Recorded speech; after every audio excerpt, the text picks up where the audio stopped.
আসসালামু আলাইকুম, সবাই কেমন আছেন? তো এই তো আবারও চলে আসলাম একটি লং ভিডিও নিয়ে। আজকে রান্না করব ফুলকপি দিয়ে, টমেটো দিয়ে, আলু দিয়ে ইলিশ মাছের ঝোল। এই তো মাছগুলোকে আগে ভেজে নিতেছি।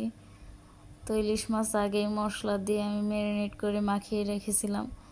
তো এখন মাছগুলোকে ভালোভাবে ভেজে নেব। এই তো মাছগুলো এখন ভালো করে উল্টে পাল্টে ভেজে নেব। তো এখন একটা একটা করে মাছ উল্টে নেব যাতে মাছের এপিট ওপিট ভালো করে ভাজা হয়।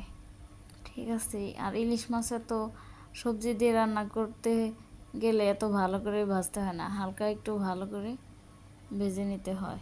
তো এই তো মাছগুলো ভাজা শেষ, দিয়ে দিলাম পেঁয়াজ কুচি এবং কাঁচামরিচ ফালি। তো এখন তেলে নেড়ে চেড়ে ভালো করে ভেজে নেব।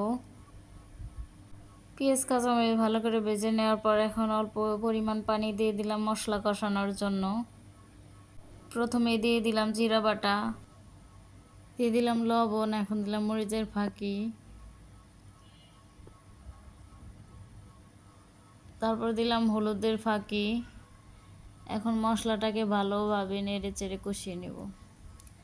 মশলাটাকে ভালোভাবে কষিয়ে নিতে হবে। রান্নার মেন স্বাদই হচ্ছে মশলা কষানো। ঠিক আছে। এই তো কেটে ধুয়ে রাখা সবজিগুলো দিয়ে দিলাম। এখন এই সবজিগুলো ভালো করে কষিয়ে নিতে হবে। মশলাগুলোর সাথে ভালো করে নেড়ে চেড়ে সবজিগুলো কষিয়ে নিতে হবে। এরকম শীতের সবজি খেতে কার কার ভালো লাগে একটু কমেন্ট করে জানাবেন। তো এই তো একটু পর পর সবজিগুলোকে ভালো করে ঢেকে নেড়ে চেড়ে কষিয়ে নিব। এই তো ভেজে রাখা মাছ দিয়ে সবজি দিয়ে ভালো করে নেড়ে চেড়ে আবারও কিছুক্ষণ কষিয়ে নেব। এই তো মাছগুলো ভালো করে কষিয়ে নিতেছি। সবজি এবং মাছ ভালো করে না কষিয়ে নিলে তরকারির টেস্ট ভালো আসে না। তো আমি এরকম বারবার করে সবজিগুলো ভালো করে কষিয়ে নিই।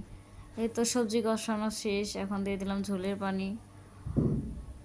তো আমার ভিডিওগুলো কার কেমন লাগে সবাই একটু কমেন্ট বক্সে কমেন্ট করে জানাবেন। আর যারা যারা এখনও আমার চ্যানেলটিতে সাবস্ক্রাইব করেন নাই, সবাই একটা করে সাবস্ক্রাইব করে চ্যানেলটিতে লাইক এবং নোটিফিকেশন অন করে দিবেন।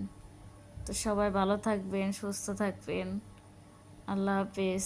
আজকের মতো ভিডিও এই পর্যন্তই।